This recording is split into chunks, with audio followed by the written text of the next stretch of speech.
It seems today that all you see is a bunch of random content on YouTube from me. Yes, that's right. Today, I thought it would be frickin' sweet to take a look at the Family Guy video game. Specifically, this one. I know there's that multiverse one, but I have personal memories of this one here. Family Guy is a show that I thoroughly enjoyed growing up, but as I got into my 20s, I fell off of. But what I played more so than my UMD of the first 2 seasons of Family Guy on my PSP was the Family Guy video game. I have fond memories of my dad getting this game so we can play as the characters from the show we enjoyed together and just laugh at all the references and callbacks. The more I think about it, my whole identity is pretty much like Family Guy, with Peter having "remember that time" cutaway jokes and I'm like, wait, remember this thing? Huh.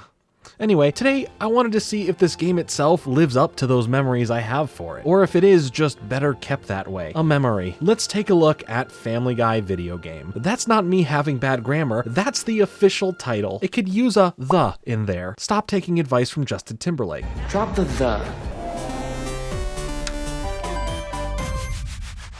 Regardless of how you feel about Family Guy or not, love it or hate it, we all pretty much have experience with the show. I think at least for me, when it was first coming out, gave me my first taste of cartoons being for adults too. Sure, I may not have understood any political or more important topical jokes, but I did laugh at Funny Man and his funny family. What I do understand, however, is video games. So on October 17th, 2006, Family Guy video game, I am just going to add the myself. Family Guy the video game released for the PlayStation 2, Xbox Original, and the PSP, coming from High Voltage Software, the developers of such classics like the Country Dance trilogy and the Victorious games, and published by 2K Games. You get to take control of Peter, Brian, and Stewie as you traverse a bunch of different levels, all based around set pieces or locations from the Family Guy show up to the point of the video game coming out. So any jokes, references, or gags beyond the development of the game are clearly not here. So you should expect the same style of humor and references from the earlier seasons specifically. The game itself is split into 3 separate games, kind of. You'll have 3 separate stories and missions with the 3 main characters that all contain unique gameplay to them. For Stewie's story, we follow him as he and his half-brother, full rival, Bertram, who tricks him into destroying a PTV satellite dish on top of the garage, so none of them can use it for a mind control device. It then crashes off the roof after being attacked by Bertram's attack helicopter, landing on Peter. This will be important to Peter's story. But Stewie has plans to track him down, which results in him going inside of Peter, but he's actually escaped to his secret lair where you have to stop him from launching a missile that has Stewie's teddy bear Rupert strapped to it, leading them to duke it out at the playground where Bertram becomes a giant, and after you defeat him, he just kinda calls for his mom and then leaves, giving you the finger. Peter's story follows him post-head trauma from the satellite where he wakes up in a hospital thinking that Mr. Belvedere has his family and he needs to go and rescue them, stopping for nothing in his past as he changes between different get-ups or gag versions of himself that we've seen in the show. He ends up fighting some characters we've seen from the show, aside from all the old people and children, but that's neither here nor there. One of his big fights is with the Black Knight, which he wins, but also loses, only to be woken up hearing about all the destruction across the town he had caused. Before we finish Peter's story, since that's the finale of the game, what's going on with Brian? Brian's story is the one most separate from the others as it revolves around him trying to prove his innocence as he's arrested under the accusations of breeding with Lois's father's, Carter's, dog Seabreeze. So you sneak your way around levels, avoiding the police and trying to gather the proper evidence to prove that you didn't do it, because the person who did do it was Quagmire. That's where I'm going to leave that at. Back to Peter. For the end of the game, you follow Peter to the Drunken Clam to wallow in his destructive habits. But maybe he wasn't wrong after all, as he is confronted by Mr. Belvedere, who, surprise surprise, turns out to be the giant chicken in disguise. You know, that one random chicken who he has fought on a number of occasions. Well, here goes another fight that really consists of some really bad QuickTime events, where you end up defeating him, but of course, in Family Guy fashion, the chicken survives to fight another day. After beating this extremely short game, your first thought should be, what the heck did I just play? Regardless how you feel about the story or the jokes and references, did any of this make sense? I know that's a big ask for a game based on Family Guy, but yeah, it was just a mashup of other stories and moments from the show itself that honestly didn't feel very satisfying by the end of the game. It feels like this whole game is a cutaway gag with Peter going, hey, remember that time we were in a video game? But the biggest crime that this game commits may just lie in the gameplay rather than the story. Let's take a look. So you think you're a Family Guy fan? I am.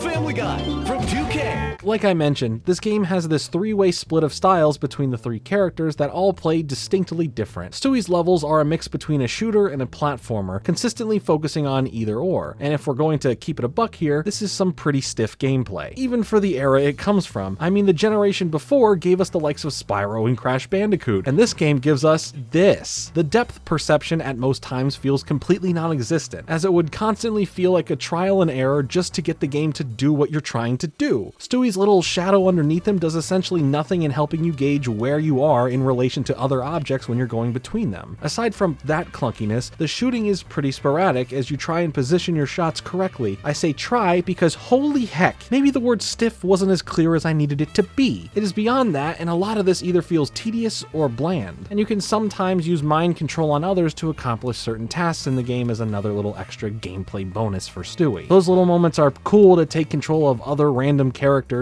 but they result in just solving some of the most basic puzzles I've ever seen. And somehow, despite all of that, this isn't even the worst gameplay loop in the game. We will speak on that shortly. Let's jump into Peter's gameplay. He's the beat-em-up style of gameplay where he goes around and beats people up, like the elderly and children. Did they deserve it? That's not for me to decide. Because of the head injury, throughout the game he dons several different looks, but the depth of his gameplay is just fighting, sometimes with clunky mechanics that don't always register your hits, and some really bad quick, or should I say slow, time events. There's really not much to it. It's not the worst gameplay loop in the game, but that doesn't make it really good either. It's mostly frustrating to constantly try and fail to hit opponents, especially when they all swarm you. And next, let's dig into Brian's gameplay. His levels are stealth-based, which, let me just say, as I've gotten older, stealth in video games puts me to sleep. No offense to those who love it, I am so happy for you, but I'd rather play a game than sneak through it. And this is coming from someone who loved a lot of the Splinter Cell franchise, Sly Cooper franchise, and so many other stealth-based games. It's just really not for me anymore, but hey, maybe one day that will change again. As Brian, you sneak around different levels to collect the necessary checklist of items while not directly getting caught by the people around you. And sometimes you are forced to pee, which leaves you in a different mess of a puddle as you are completely vulnerable and can't do a thing about it if it happens. The gameplay here just feels rather boring, pretty dull, and a mixed variety in difficulty. You either breeze through the stage or get caught constantly because there are way too many characters that being spotted is inevitable. This is easily my least favorite gameplay loop out of the three. I do think it's somehow worse than Stewie's, but for so many more other reasons. Sure, it doesn't feel as stiff, but it doesn't feel fun either. And that's the root problem with the game. As I've said in other videos, that for licensed video games like this, as long as they nail the aesthetic of the show through the characters and the setting, then a lot can be forgiven. If at the least that stuff is good. This game is a good example of nailing Family Guy, but not so much the game part. A lot of other licensed games usually fall short on the gameplay side as well, but are redeemed a bit on them as they are just usually forgettable or a baseline of just okay. Here, the gameplay for all characters falls short thanks to stiff controls, boring tasks, and attacks not registering. Fighting the controls is the real villain of this game, sadly. Another issue is how the game goes about the references, where it just feels like one-for-one rip-offs of the show. Now just playing through them with the game's shortcomings. Still being a fan of the early years of Family Guy in general, at least for me, make it fun to reminisce during all of these references. But beyond some member berries, I'd just rather rewatch the show than experience it through this medium. I do enjoy the look of the game though. I think the places that we visit visually represent Family Guy well, and to be fair, the same level of Family Guy comedy at the time is still there as well. I just wish the game itself was better. The random mini games like throwing a sexy party are funny, but not so much to play as. This game is definitely better left in my enjoyment of playing this game back with my dad when it came out. But other than that, I wouldn't recommend going back and playing it if you have any memories of it yourself. Maybe we should take a look at the Back to the Multiverse game from 2012 soon. Let me know if I should give it a revisit, as well as let me know your thoughts on this game in the comments below. Thanks so much for watching. Make sure to hit the like button and subscribe with notifications on for more content like this. Click the join button to become a member and help support the channel. Follow me on Twitter, and I'll be back with another video soon, but until then,